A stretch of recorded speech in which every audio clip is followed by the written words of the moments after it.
Understanding Sweden, Episode 5, The Right to See. Freedom of the press is usually explained as the right to speak. That's true, but it's only half of it. The other half is stronger, and in Sweden, it's the half that does all the real work. The right to look at how decisions get made. Let's start with the basics. In a democracy like Sweden, the media are free, and media means all of it at once. Newspapers, film, radio and television, the internet, and social media. They're protected by two fundamental laws we already talked about in the series on law and rights, the Freedom of the Press Act and the Fundamental Law on Freedom of Expression. These protect our right to say freely what we think and to spread our opinions. And from that comes one big restriction, a restriction on the state. The state can't decide or influence what's said in the media. The media have three jobs.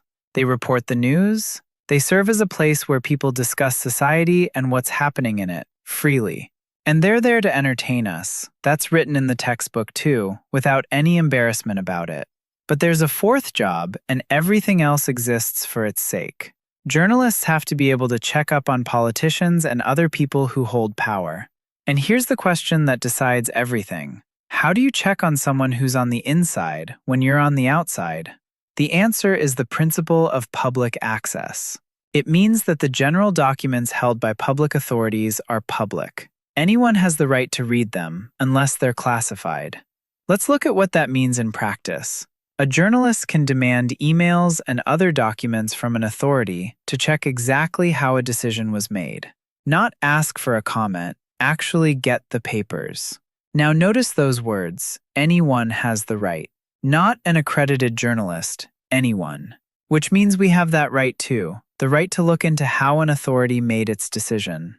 It's the most underrated tool in this whole chapter.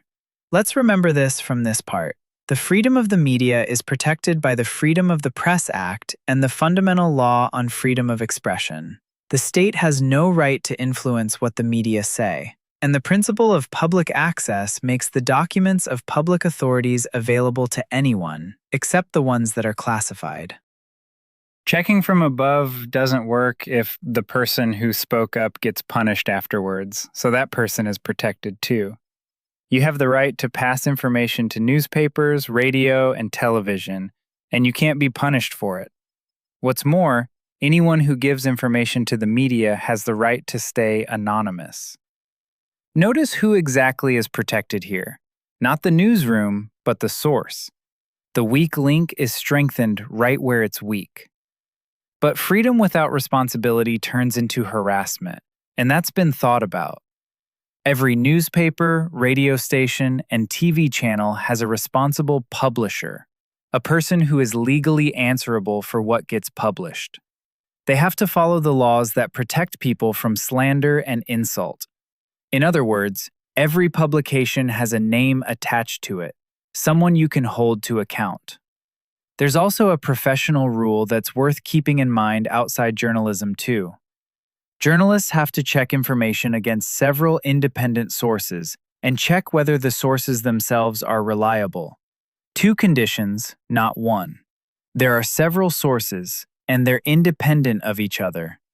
And the last thing in this part, about diversity. It matters that our news comes from many different media outlets, not just one. That's why the state gives financial support to news media and daily newspapers. It's easy to hear a contradiction here. The state doesn't influence the content, but it pays the money. There's no contradiction, and this is the whole Swedish approach. What's supported is the very possibility of several voices existing, not what those voices say. Let's remember, a source of information is protected from punishment and has the right to anonymity. The responsible publisher is legally answerable for what's published. Information is checked against several independent sources. The state supports news media with money, but not with content. Now for the most down-to-earth part, and the part that explains the most. Where media get their money. Because whoever pays always leaves a mark on what comes out. The first way is advertising and sales. Sweden has a lot of newspapers and magazines. There are commercial radio and TV channels too. They make their money by selling advertising space, or by charging people who want to watch a particular channel. Media that live on advertising are often owned by private companies. That includes the daily and evening papers, both local and national. Some you can subscribe to, others are sold copy by copy every day, and almost all of them now exist online as well, where the news is updated several times a day. The second way works on a completely different principle, and it has a name worth knowing: public service broadcasting. In Sweden, 3 media companies have this special assignment: Swedish radio, Swedish television, and educational radio. The rules for them are stricter than for everyone else, and that's the whole point. They have to offer many different kinds of programs. They have to be independent of political interests and any other interests. They have to report on society and let different opinions be heard without taking sides. They need a broad range: news, sport, entertainment, culture. And they're not allowed to earn money from advertising. So where does the money come from? From a fee that's collected through the tax system. And here's why all of this was set up. The textbook states the goal plainly, and it isn't really about television. It's so that everyone in the country has access to reliable information, no matter where they live or how much money they have. Someone in a village up north and someone in Stockholm get the same news. So do the poor and the rich. Let's remember this. Public service broadcasting means Swedish radio, Swedish television, and educational radio. They're not allowed to carry advertising. They're funded by a fee collected through the tax system, and they're required to be independent and not take sides. Now let's talk about the part of the media where none of these rules apply. On the internet and on social media, anyone can create content.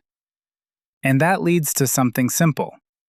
What gets shared there isn't checked the way content in the rest of the media is.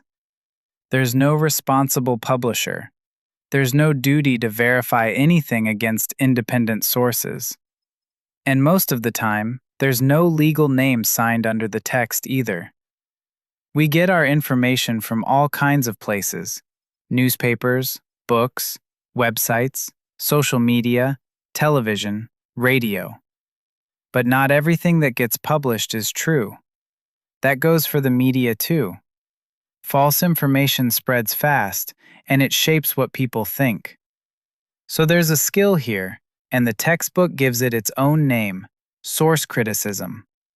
Checking information and thinking it through. That means questioning what we read, see, or hear, and finding out whether it's actually true. Let's pull this together. Freedom of the press here rests on 2 fundamental laws and 1 ban on the state interfering. It doesn't hold up because journalists are brave. It holds up because of 3 mechanisms. The principle of public access opens up documents. Source protection lets a person speak without fear. And the responsible publisher answers for the result. And only where those mechanisms don't apply, on social media, do you have to do the checking yourself. That's why source criticism in this chapter isn't just good advice from a clever person. It replaces a whole system. Where there's no responsible publisher, we are the responsible publisher. Let's remember this.